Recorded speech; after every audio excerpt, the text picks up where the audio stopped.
My name is Jeff Starr, and this is a video about the 5 reasons I love the Fender Super Champ Amp. A little while back, when I was setting up my studio here, I posted a video that was just me playing this amp at sort of a low volume and asking viewers, hey, does this amp sound good at a low volume?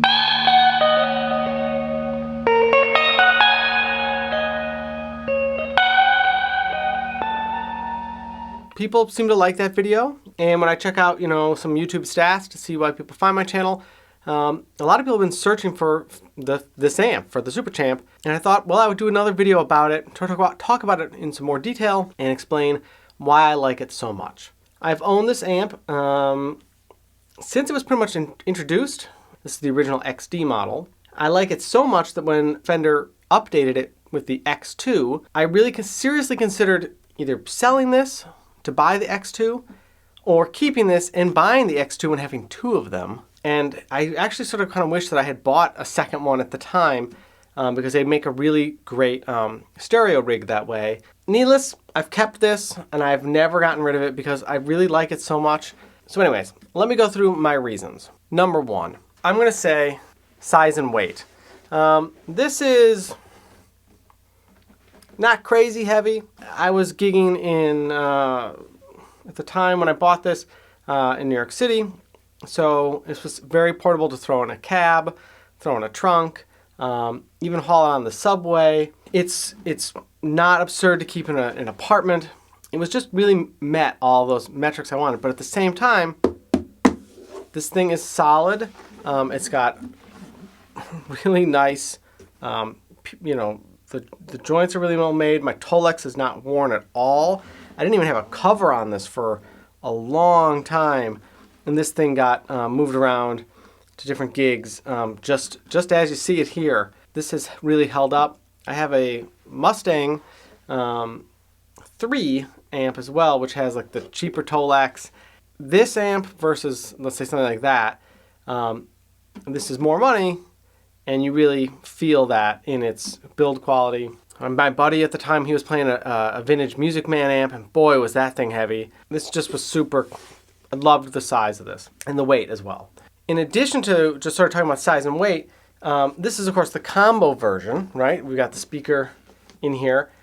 They do now make a head version. At the time when I bought this, I really wanted it as a head, and I would have bought like a 1x12 cab so that I could just bring a head to a gig and plug that into like a back line that the venue might have had. But to be honest, the combo has not really, sure, the head would be smaller, but the combo's been great because there are times where I've just brought this, just used the 10-inch speaker in the combo because it was a small little club gig, or it was me playing solo and it wasn't necessary for me to have a 12-inch speaker. But I could also bring this and immediately disconnect the speaker and plug it in to a cab. So that leads into reason number 2, 15 watts. So this is a 15-watt amp. If you're not familiar with this, it is 2 channels. There is a channel selector switch here, which you can also trigger via the foot switch. On channel 1, you basically have a You basically have a single volume, a master, just like turn this up all the way and then use your guitar's volume to determine if you need to like roll back some of that. I think that this amp turned up all the way on 10. The preamp and the output are cranking hot, and then you just use your guitar volume. If you got something with like a Les Paul type setup where you have separate volumes for your neck and bridge, you can toggle that live to act like your boost pedal. If you're using pedals, obviously balance out for that. But I think you get great sound clean on this amp on channel 1 all the way. It cooks. It's great. If you go to channel 2 with the voices, you have these 16, right? Yeah, 16 voices. Now this, I'll talk about more of the voices, but the 16 on here, these are preset. X2, that's a little bit different. And now you have a gain and a volume knob here. So you can switch between channel 1 and channel 2, make however you want to do this. You could make channel 2 your softer channel if you wanted, and channel 1 your screaming, full bore. It will distort on channel 1 at full volume, but not like a crazy, metal gain or something. Just like a cranked clean Fender amp that's starting to break up. So 15 watts into a 110. There were a lot of times where I played this either in a duo,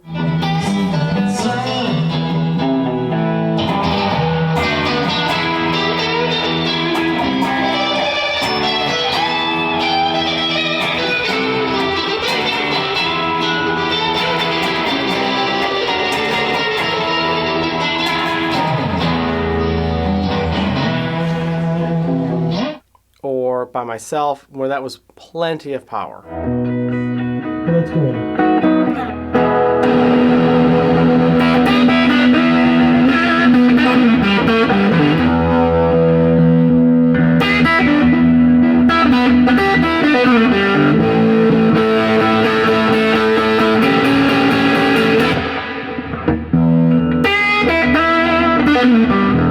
There are other gigs I went to where I thought, okay, this is a sort of a semi-open back design, and there were like curtains behind the stage, and that felt like this amp was getting a little bit lost. And I wish that I had plugged in to a 1x12 cab or 212 cab that actually was available at the venue. I just thought, oh, I'll just crank this up, I'll be fine. But with the band and the venue and the space and it being kind of a little empty in the room because, who wanted to watch me play? It started to get a little lost.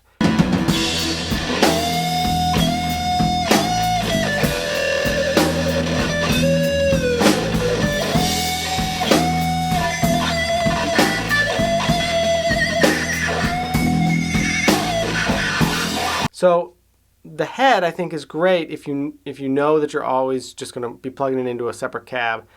But the combo, you can bring this. This isn't that much bigger than the head.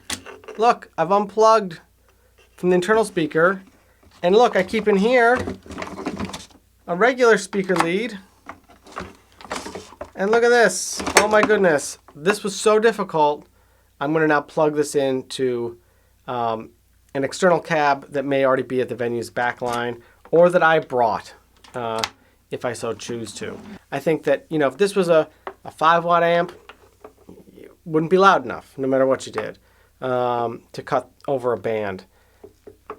I think at 15, it's plenty loud to be running it at full volume. I think if you think of like how popular the Tiny Terror or the Vox Night Train were.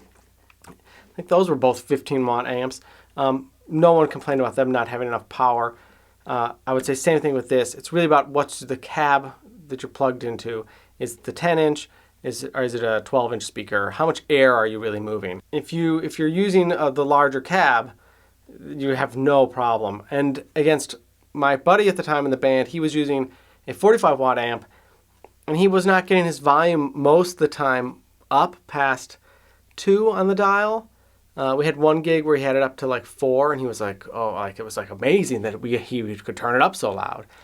With this, I had the ability to run this all the way up or less without issue. And of course, when you have a tube amp and you're running it at full heat, let's say, you are close to it, it reacts a lot differently. And I think that this feels very much like especially on channel 1. Channel 2 we'll talk more about. Channel 1, it really feels like other, more vintage or classic tube Fender amps that I would compare it against. Channel 2, the voices are a digital modeling to voice this amp before it hits those output tubes. Number 3, these voices. Let's talk about this. I've talked about them, but I haven't really talked about them, right? So on this, there's these 16 voices. I'm not going to talk through what they all are. There's a million videos on YouTube already where you can hear these demoed. For me, this became a situation where I found a couple that I liked, and I basically just used those. And this is more or less so that I could crank up the gain and get more gain out of this amp at a softer volume, which made this great for being at home. But I found that at a gig, I didn't really need that so much. I was probably going to get gain from a pedal, and Channel 1 took pedals so well that I didn't really, I used to when I first got this amp, would use the voices a lot, but now I use those mostly just for home if I don't want to pull out a pedal or I just want to use it as is. But the voices sound really good. I actually don't think they sound that bad. I think Fender did a really great job on these, and I would say a testament to that would be then later, my assumption is that this tech that was here was later used in the original Mustang series of amps, which people really liked. I think if you look at some of the popularity on those presets, they did really well, specifically for the Fender sounds. This is not an amp for playing metal. Okay, I'm just going to be really clear about that. This is great for blues, rock, country, jazz. I wouldn't recommend this if you're looking to play metal, or you're doing drop tunings, or you're going to do some like really, you're going to do some really crazy like, how do I hold this? If you're going to be doing some really crazy, prog rock stuff, probably not the right amp, but you'll probably already know that. On the X2, Fender really took this and put it in the direction it needed to go. So one of the complaints on the original XD version of this is that you had these 16 voices, but like if you didn't want those, well, there's presets on mine that are metal amps. They sound okay, but you probably wouldn't really use them live or for recording. So on the X2, they've added a USB port to this amp, and that will allow you to customize these 16 voices. Maybe you really like the sound of a Fender Bassman and a Twin, and so you want to just make a bunch of variations on those for different guitars. You have a setting that's for your humbucker guitar and one that's for some single coils. You can customize those settings now on the X2, which I think was a really key feature. In addition, on the X2, they added a tap tempo button for the effects. That I thought was a really killer addition on this model here. The effects for like tremolo and delay, they're preset times that you can't adjust. Having that tap tempo, that would be amazing. That's why I really considered buying the X2 in addition to this amp or as a replacement, because tap tempo would be such a killer feature. So if you want this amp and you're trying to maybe see this used, I would still go for the X2. Number 4, I think the effects sound great on this. I think the reverb sounds great. I think it has a great sounding spring reverb. Tremolo sounds great, good vibrato and chorus sounds. And like I said, in the X2, you can customize those to really suit what you want. I think the effects are great. I also wanted to state that I think the clean channel, obviously I've said that sounds amazing. I think the reverb sounds very good, very touch sensitive, both the clean channel and the effect. And if you want a more compressed sound, of course you have the voices, which you can customize. This does take a two button foot switch, which you can just plug in obviously here. There's a cable, ta-da, there's a plug, you plug this in, clickety click, and this will trigger both the channel select or the effect on and off. There is on the XD maybe a slight delay when switching channels. I'm not sure if the X2 resolved that or not, but something to be aware of. It wasn't a game changer for me. I've used it live switching channels, no problem. And number 5, versatility. Now, you've already heard me talk about this before, but this is great for home practice amp. It's great for jamming with friends. You can bring it to gigs. You can plug it into a larger cab. It has a line out feature on here. Whoa, let me not drop it. It's got a line out feature here.